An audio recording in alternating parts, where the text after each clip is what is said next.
Hey guys, hello everyone, welcome to my channel steno tubers. और जैसा कि आपको पता था कि आज हमारा एसएससी स्टेनो 2019 का पेपर था, तो कुछ बच्चों का फर्स्ट शिफ्ट में हो चुका है पेपर और कई कई जगहों पर रिव्यूज़ पड़े हुए हैं। तो आप लोगों के लिए मैंने अपनी तरफ से हर जगह से रिसर्च करके और छानबीन के जो भी मुझे इन्फॉर्मेशन इकट्ठा हो पाई है, मिल पाई है, उसके साथ मैं आज ये वीडियो तैयार कर रही हूँ। तो हम बात कर लेते हैं सबसे पहले कि आखिर जो लेवल था वो कैसा था एग्ज़ाम का। तो ये देखिए, मैं बता दूं आपको कि कैंडिडेट्स ने यहाँ पे अपना रिव्यू दिया हुआ था और उन्होंने बताया है कि जो रेंज थी वो मॉडरेट टू डिफ़िकल्ट लेवल की थी, आप देख सकते हैं यहाँ पे।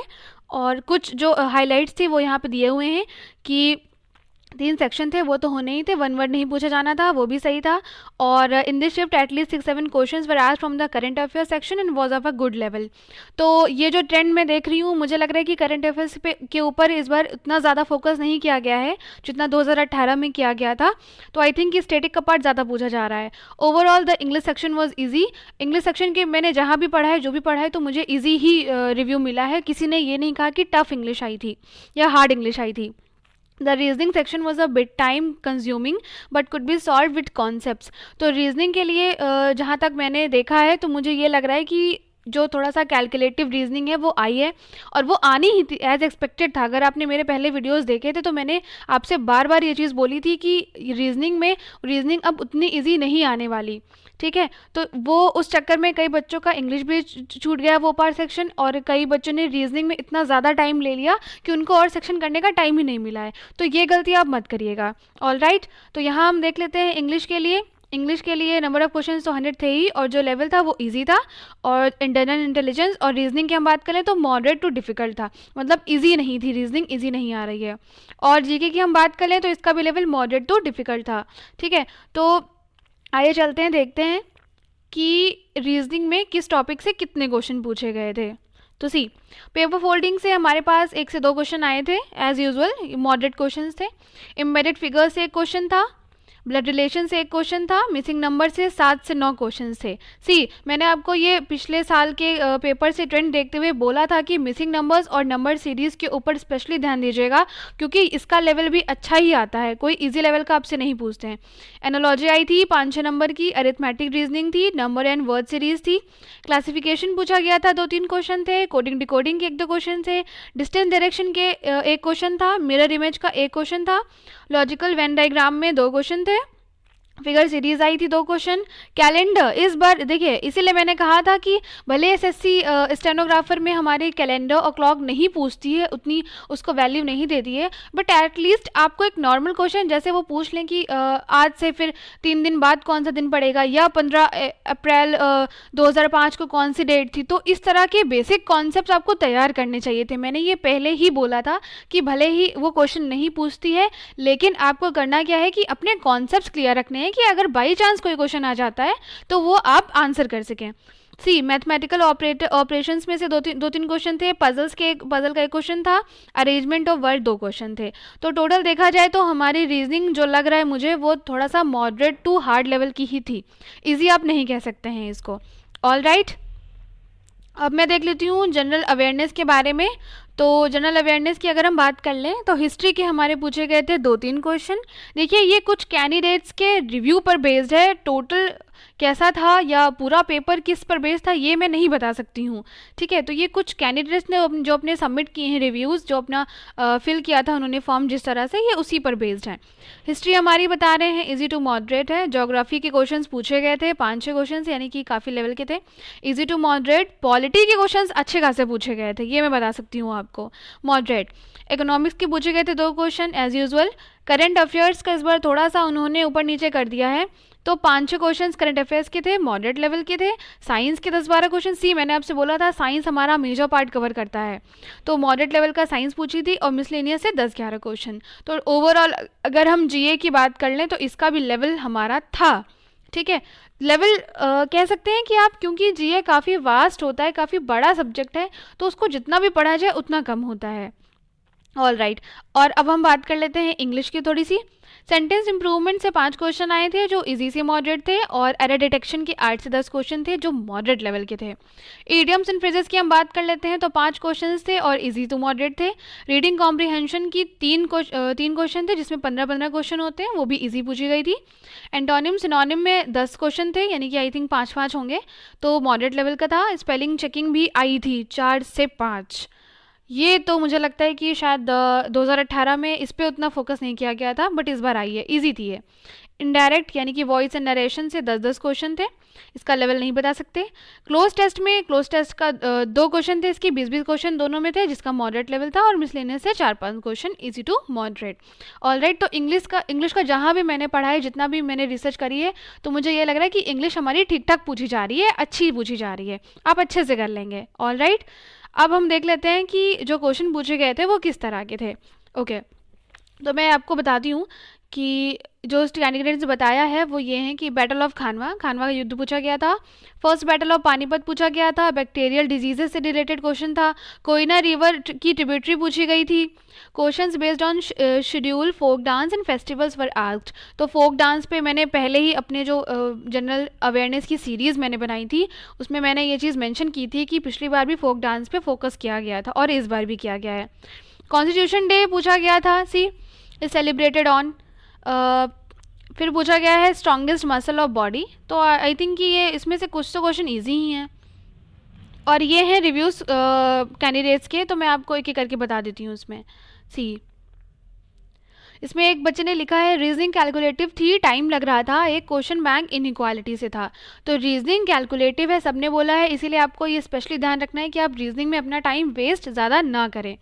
जीएस में करंट 2019 से थी, एक नोबेल प्राइज़ पूछा गया था 2019 से ही। मार्च से भी क्वेश्चन था, यानी कि आप कह सकते हैं कि 2019 के लगभग मिड से और 2020 के मिड तक की क्वेश्चन पूछे गए हैं करंट के। पॉलिटी, सी पॉलिटी भी पूछी गई थी। बैटल ऑफ खानवा, ईयर किस ईयर में हुआ था ये पूछा गया था। Ibrahim Lodi fought with home in Panipat, यानी कि इब्राहिम लोदी की लड़ाई किससे हुई थी ये पूछा गया था। पटियाला डायनेस्टी किसने स्टैब्लिश की थी यह पूछा गया था। हार्डेस्ट टिश्यू ऑफ बॉडी पूछा गया था, इनेबल। मेलस डोमेस्टिका किसका साइंटिफिक नेम है ये पूछा गया था। रज़मनामा किसका फारसी ट्रांसलेशन है। इंग्लिश इजी टू मॉडरेट थी। डिस्क्रीट का एंटोनिम पूछा गया था, डिजेक्टेड का एंटोनिम, हेपलेस का सिनोनिम, हॉरेंडस का एंटोनिम एंड एकस्टम्ड का synonym. To break a leg, I think English का लेवल अच्छा है, इजी है अकॉर्डिंग टू मी। ये सब फैमिलियर वर्ड्स हैं, आपको ये बहुत हैवी वर्ड्स नहीं लगेंगे, ये मेरे हिसाब से इंग्लिश इजी आ रही है, आप कर लेंगे अच्छा। ये सेकंड बच्चे का रिव्यू है, तो हम देख लेते हैं खानवा का युद्ध कब हुआ, इब्राहिम लोदी सेम। राष्ट्रीय सुरक्षा सलाहकार पूछे गए थे, रज़मनामा सेम। 2019 में सर्वश्रेष्ठ भारतीय हॉकी खिलाड़ी पूछा गया था। बुलबुल तूफान से प्रभावित राज्य कौन सा है, तो ये आप देख लीजिएगा। वेदा जनजाति का निवास पूछा गया था। मृदु पेय में किस गैस का प्रयोग किया जाता है ये पूछा गया था। टेराकोटा की सेना किस सम्राट की थी। मांस को मुलायम रखने में किस रसायन का प्रयोग किया जाता है ये पूछा गया था। सेब को काटने के बाद भूरा रंग किस कारण से होता है, सी साइंस का क्वेश्चन।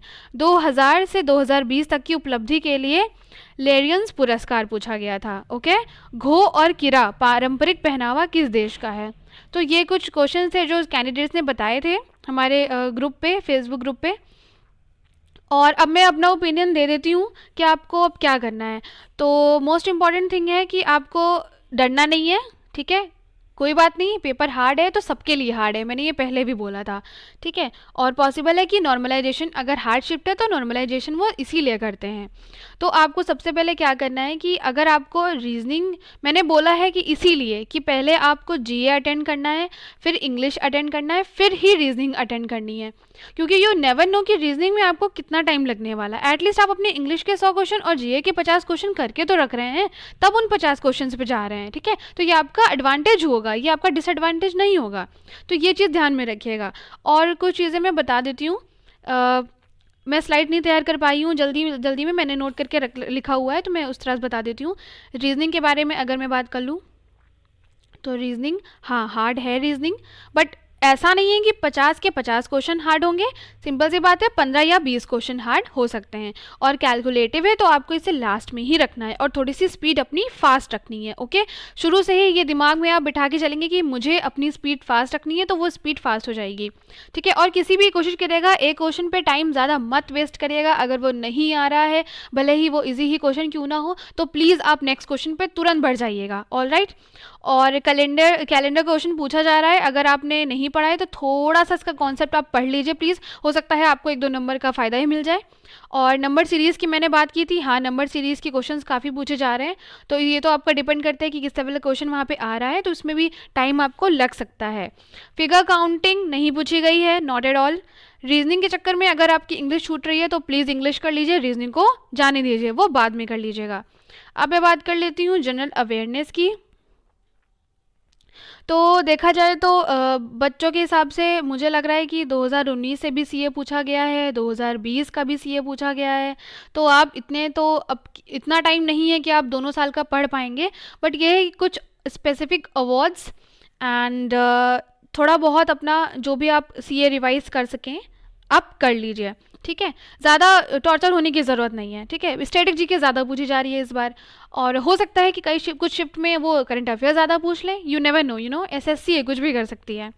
तो मैंने सुना है कि नेबरिंग कंट्रीज़ का सीए पूछा जा रहा है, करंट अफेयर्स वगैरह, या उनकी स्टैटिक जीके पूछी जा रही है, अपनी कंट्री का कम पड़ी है उनको। ठीक है, और एक बच्चे ने बोला था कि स्पेशली नवंबर 19 यानी कि 2019 के नवंबर से और मार्च 2020 तक का करंट एक बार रिवाइज कर लीजिएगा आप, अगर हो सकेगा। ऑलराइट। और बाकी सारे क्वेश्चन मैंने आपको बता ही दिए हैं। तो साउथ इंडिया से भी क्वेश्चन आए थे मैंने सुना है, आई हैव नो आइडिया कि ये कितनी तक सही है, बट आपको तो यही पता है ना, तो आप यही करिए कि थोड़ा जहाँ अपना थोड़ा बहुत पॉलिटिक्स आप रिवाइज कर लीजिए, लाइक आर्टिकल्स वगैरह या राष्ट्रपति या प्रेसिडेंट या ऐसे कुछ जो भी थोड़ा बहुत इंपॉर्टेंट है वो रिवाइज कर लीजिए पॉलिटिक्स में। और हिस्ट्री के क्वेश्चन ज़्यादा नहीं आ रहे हैं, तो अगर आपको आएंगे बहुत अच्छी बात है, वो थोड़ा सा डीप में ही पूछेंगे। अगर नहीं आ रहा है तो थोड़ा सा लॉजिक लगा के अगर आप सॉल्व कर सकते हैं तो करिएगा, वरना छोड़ दीजिएगा। All right. और करंट अफेयर्स में ज़रूर ध्यान से लॉजिक लगा के करिएगा। करंट अफेयर्स आपको इसीलिए रिवाइज कर लेने हैं, थोड़ा बहुत अच्छे से देख लीजिए कि जो भी आपका रह गया हो एक बार रिवीजन मार लीजिए, उसको आपके दिमाग में वो आ जाए। और आई थिंक बैटल्स का थोड़ा सा देख लीजिए आप कि बैटल में किसका बैटल हुआ था, किसका युद्ध कब हुआ था, थोड़ा जो इम्पोर्टेंट बैटल्स हैं वो देख लीजिए। ठीक है, कि बैटल हुआ था तो किसके किन के बीच हुआ था और कौन जीता था, तो ये सब देख लीजिए। थोड़ा सा अपना साइंस का पोर्शन आप देख लीजिए, मैंने ये बोला है कि साइंस के क्वेश्चन देखिए आ रहे हैं। ठीक है, तो जनरल साइंस पे थोड़ा फोकस कर लीजिए, साइंटिफिक नेम्स थोड़ा पढ़ लीजिए कुछ इंपॉर्टेंट चीज़ों के। ठीक है, और थोड़ा सा हिस्ट्री में ये बुक्स वगैरह का अगर पढ़ पाइए इंपॉर्टेंट तो पढ़ लीजिए, सिर्फ एक गो थ्रू कर लीजिए जल्दी जल्दी जल्दी में, ये नहीं कि पूरा लेके बैठ गए हैं। नोबेल प्राइज़ 2019 के प्राइजेस अवार्ड्स ध्यान से पढ़ लीजिए, नाम पढ़ लीजिए किसको मिला था, किसके लिए मिला था। All right. और अब बच्ची हमारी इंग्लिश, तो इंग्लिश के लिए मैं बता दूं कि इंग्लिश अच्छी आ रही है, कोई दिक्कत नहीं है। और पैसेज बताया है जिस हिसाब से बच्चों ने, तो पैसेज का लेवल भी अच्छा है, ठीक है। अच्छा का मतलब ये नहीं कि बहुत हार्ड है, और क्लोज पैसेज भी इजी आया है, ठीक आया है। तो आप मेरे अकॉर्डिंग अगर जिसकी एवरेज लेवल की भी प्रिपरेशन है वो अच्छा कर लेगा इसमें। और टारगेट अपना सेट करके रखिएगा ही रखिएगा। अगर ज़्यादा हार्ड पेपर है तो आपको 150 या 140 भी आप टारगेट रख सकते हैं, क्योंकि इसी की कट ऑफ तो जानी है थोड़ी हाई, और बाकी डिपेंड करता है कि बाद में वैकेंसी कितना बढ़ती है कितना घटती है, वो अभी हम नहीं बता सकते। ओवरऑल मेरा यही मानना है कि आप अच्छे से पेपर दीजिए, जितना आपने पढ़ा है, जितनी आपकी तैयारी है उस अकॉर्डिंग ही आप पेपर देने जाइए। कोई टेंशन लेने की बात नहीं है, कोई सोचने की बात नहीं है कि अरे बहुत हार्ड पेपर आ रहा है, ऐसा कुछ भी नहीं है। हम लोगों के साथ भी लास्ट टाइम ऐसे ही हुआ था, सडनली हम लोगों को पता चला था कि पैसेजेस और क्लोज पैसेजेस बहुत लॉन्ग पूछे जा रहे हैं, और उतनी उतनी हमेशा से एसएससी ने हमेशा शॉर्ट पैसेजेस और वो क्लोज पैसेज पूछे हैं सॉरी। तो ऐसे हम लोग के साथ भी हुआ था। अगर हम लोग भी घबरा के टेंशन में आके हम लोगों ने भी अपनी तैयारी ऐसे छोड़ दी होती तो आज सेलेक्ट ना हो पाते हम लोग। तो आपको भी ऐसे ही सोचना है कि कोई बात नहीं, मेरा पेपर जब आएगा मैं अच्छा करूँगा या करूँगी, मैं बहुत ही अच्छा पेपर करके आऊँगी या आऊँगा। ठीक है, तो all the best to guys, और कल का रिव्यू भी मैं कोशिश करूँगी कि मैं अपलोड कर दूँ। तो टेक केयर, बाय बाय।